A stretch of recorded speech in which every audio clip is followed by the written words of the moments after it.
L'histoire se passe dans un village et oppose un paysan à un éleveur.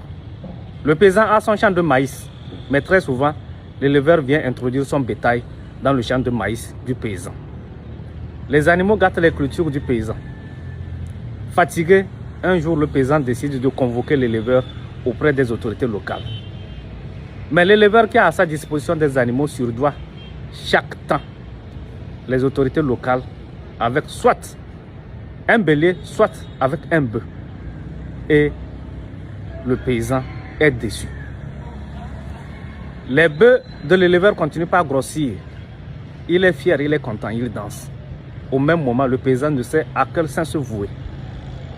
Un jour, le paysan décide d'empoisonner tout son champ de maïs. Le lendemain, l'éleveur se pointe encore avec son bétail. Les bœufs de l'éleveur broutent correctement le maïs du paysan. Et tous les bœufs meurent. Question. Selon vous, entre l'éleveur et le paysan, qui est le plus méchant?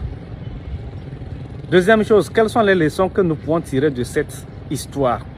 Surtout quand on sait que dans la région des savanes, nous sommes au début des travaux champêtres où nous rencontrons très souvent de ces cas entre les paysans et les éleveurs.